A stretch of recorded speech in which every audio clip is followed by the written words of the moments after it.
Have you ever found yourself wondering in the middle of a long workday, what am I really doing all this for? Have you ever stood at a crowded subway station, overwhelmed by the noise and the rush, and suddenly felt like you're a human rickshaw, endlessly dragging the heavy load of life forward without knowing where the finish line is? Do you feel like you're pushing so hard just to stay in the same place? Welcome back to the channel. Today we're diving into a deep and emotional exploration not just about career fatigue or stress, but something more existential: the modern struggle to live a life with purpose.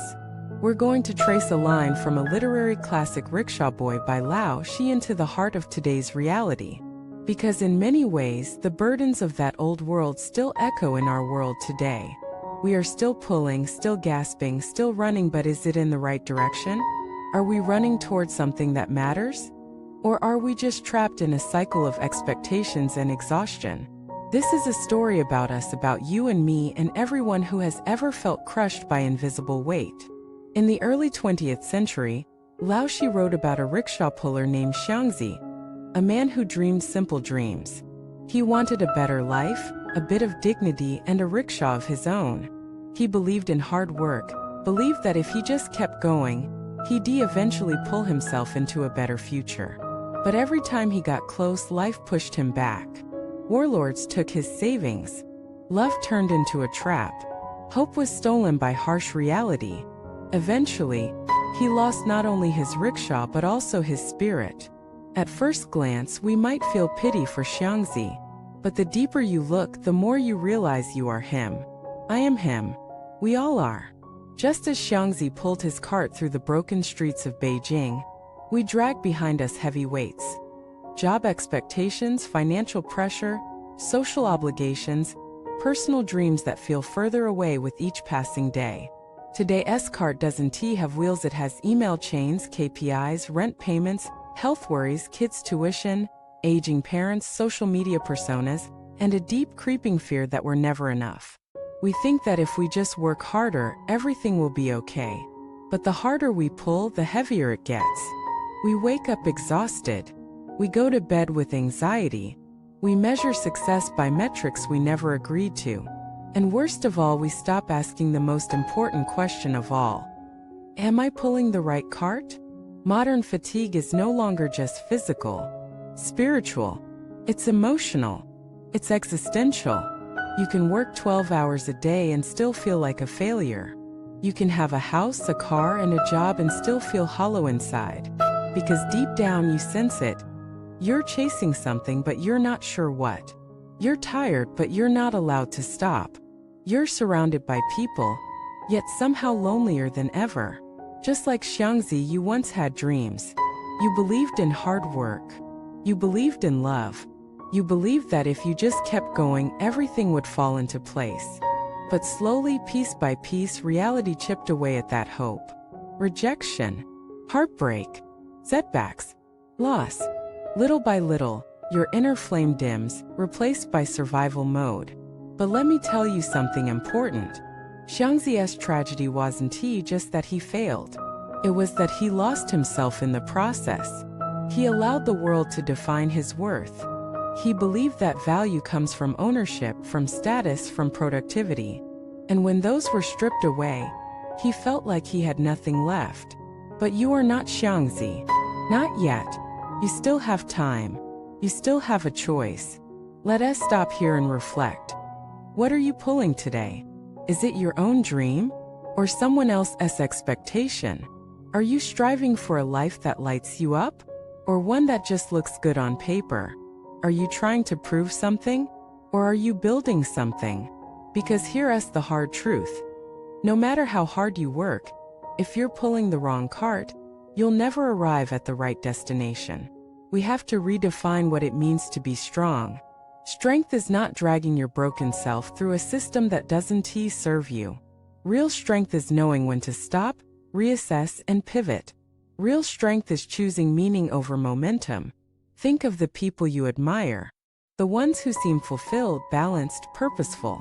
They aren't necessarily the richest or most productive. They're the ones who made the bold choice to stop running someone else's race and start walking their own path. But how do you do that in a world that never stops moving? It starts with stillness, with silence, with asking difficult questions and being brave enough to wait for the answers.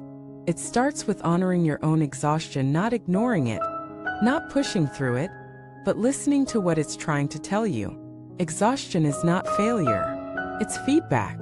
It's your soul saying this isn't working. It's your body begging for care. It's your spirit whispering, we can do better than this. So if you're feeling tired, not just physically, but cosmically tired, don't shame yourself. Honor that fatigue. Sit with it. Let it teach you. Because within that fatigue is the seed of transformation. Let us talk about transformation. Not the kind you see on social media, the before and after shots, the glamorized hustle, the curated success. I'm talking about real, messy, slow internal transformation. The kind that starts with admitting you don't have it all figured out. The kind that begins when you say, I can't keep living like this. There is incredible power in breaking down. Because breakdown is the first step toward breakthrough. The modern Xiangzi doesn't wear straw sandals and pull a wooden cart. He wears dress shoes, scrolls LinkedIn, and pulls a cart filled with silent desperation. But he also has tools that Xiangzi never had. He has access to information. He has therapy. He has communities. He has choices. He has the internet. He has people who are willing to say, hey, it's okay to stop pulling if it's breaking you. You have that power too. Maybe the cart you're pulling is a relationship that no longer serves you. Maybe it's a job that depletes you. Maybe it's an identity you outgrew. Maybe it's someone else's dream. Whatever it is, you have the right to ask, is this mine to carry? And if the answer is no, you are allowed to let it go. Because here's the thing, it's not giving up if you're giving up on the wrong thing. Let me say that again. It's not giving up if you're giving up on the wrong thing. You're not weak for walking away. You're wise. You're not lazy for changing paths. You're courageous. You're not failing by choosing peace over performance. You're finally winning. This world will always try to sell you the illusion that more equals better. But more is meaningless without alignment. The wrong success will still feel like failure. The wrong marriage will still feel lonely. The wrong job will still drain you. What you need is not more productivity. You need more clarity. And clarity only comes when you stop long enough to listen. So today, I'm not asking you to pull harder. I'm asking you to pause. Put the cart down. Sit by the road. Really ask yourself what you want to carry forward. You might be surprised by the answer. And whatever it is, know this. You are not a machine. You are a living being. You are not a cog in someone else's dream. You are a soul with power, a mind with vision, a heart with wisdom. You are not here to pull endlessly. You are here to walk meaningfully. Thank you so much for watching this video. I hope it reminded you that your life is not a burden to drag but a path to walk with purpose. If something in this message resonated with you, leave a comment below. Share your story. Let others know they're not alone. And if you haven't already, please subscribe to the channel, hit the like button and turn on notifications. Your presence and support help this community grow. And together, we can redefine what it means to truly live. See you next time. Until then, rest, breathe, and choose wisely what you pull forward.